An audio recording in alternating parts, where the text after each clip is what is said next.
Good day, everyone. I'm Jamie, one of the reporters of Module 9, and today I will be covering on the topics on pre-testing and campaigning for listenership.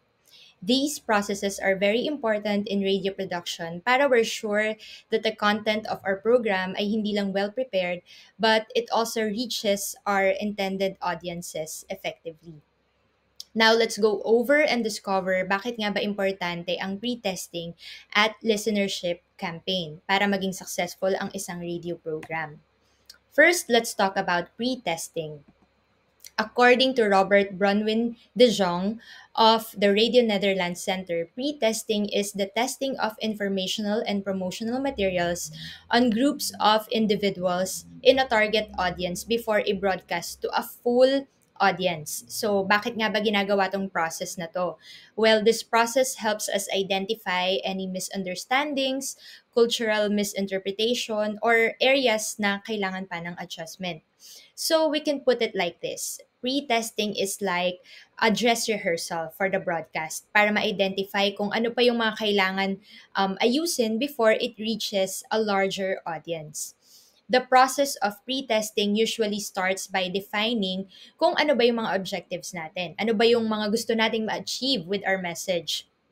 For example, are we aiming to inform, persuade, or encourage a specific action? So, we pre-test radio materials before their final production in order to find out the following. First, if the materials are relevant. For example, if the radio program is aimed for farmers, dapat yung programa, it should cover topics about crops, pest controls, new farming technologies, at iba pa. Next one is if they attract attention. Siyempre, importante na we get the attention of our audience. And one way we can do this is by using a lively and relatable host. This can get the attention of the audience kasi they feel more engaged with the program. Next is if the message is clear and understood. So let's say we're producing a radio show on health tips. We have to make sure that we don't use language that's too technical to make it easy for our audience to digest and understand our message. Next is if the information is retained. Siyempre, information retention is very important lalo na we aim for long-term behavioral change.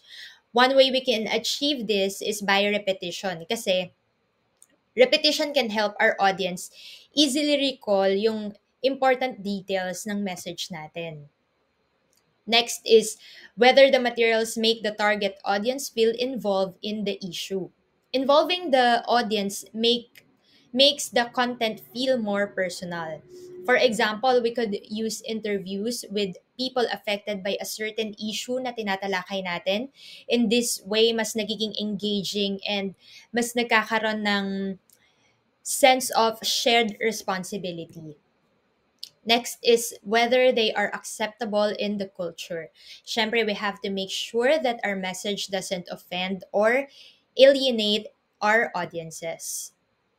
And lastly is what combination or of presenters and format is best. Kasi choosing the right format and presenter can greatly impact yung effectiveness ng program natin. For example, for a youth-focused program, syempre mas maganda kung young person din yung host, tapos friendly and hindi ganun ka formal yung approach. Tapos with the format, pwedeng may music, interviews, something like that. Something that appeals to the young people. So moving on, let's go through quickly the different methods of pre-testing. First, we have FDG or focus group discussion. Here we bring together a small group of listeners to discuss the program. Through FDG, malalaman natin yung common reactions ng mga tao at kung ano pa yung mga pwede nating ma-improve dun sa program natin. Next is individual interviews. This method is great for gathering in-depth insights from people. Dito naman more on detailed questions yung pwede nating itanong and more on personal feedback yung pwede nating makuha. Next one is readability and expert reviews. Siyempre, sigurista tayo. We have to make sure na easily understood and accurate yung information ng content natin before natin to i-ere. And lastly, we have pilot testing, which is broadcasting a pilot episode to a smaller group. Ito naman para siyang soft launch ng programa, just so we could see kung okay yung pacing, clarity, and kung culturally relevant ba yung program natin for our audience. After gathering data from this pre-test, dito na natin makikita kung may mga areas ba in our message that needs clarity, or did the participants find the content engaging or relatable. Tapos, based on the feedback na yung magiging revision ng program. Now, let's move on to campaigning for listenership. Just before we launch or air our program, we need to inform our audience about it. We need to attract and maintain our listeners. So now that we've refined the content of our program by pre-testing it, focus naman tayo sa pag-attract at pag-maintain ng listeners natin. Kasi kahit gaano kaganda yung content natin, we still need a strong listenership campaign to make an impact. And by carefully targeting promotion efforts, we can ensure that our message reaches the intended audience and keeps them engaged. I want to share with you 5 different strategies for campaigning. The first one, we have audience analysis. We need to know and understand our audience. So, this includes yung demographics nila, mga interest and behaviors. And if we are aware with their routines and their media habits, mas nagiging madali how we can appropriate yung timing ng programa natin, language that we will use, and promotional channels na pwede nating magamit para ma-reach sila. Next one is engaging content. It's important that our content are not just only informative but also engaging. For example, pag may interactive segments tulad ng mga quizzes or short polls, mas nai-involve yung mga audience sa program natin at mas tumataas yung kanilang engagement and retention. Next, we have multi-platform promotion. A successful campaign should make use of various platforms to reach listeners where they already are.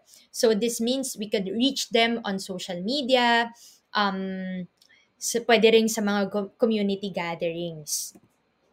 Next one is we have encouraging listener interaction. We can do this by creating spaces for the audience to engage with the program. Pwede natin gawin to dun sa, di ba meron yung mga pagtawag sa radyo o kaya mga social media comments, live Q&A, kasi through these activities, we build a sense of community among our listeners. And this encourages our listeners to tune in sa mga susunod pa na broadcast natin. And lastly, we have consistency and branding. Having a consistent brand image and tone helps listeners recognize and remember yung programa natin. Kapag may unique na style or boses yung program natin, mas tumatatak to sa mga listeners, which makes them feel connected and tuned in. So, in summary, pre-testing helps us ensure that our message is clear, relevant, and engaging for our audience, while campaigning for listenership ensures that the program reaches and retains its audience. By incorporating these steps, we create a radio experience that's informative, engaging, and impactful para sa ating mga listeners. So, thank you again for listening. Again, this is Jamie, and have a great week.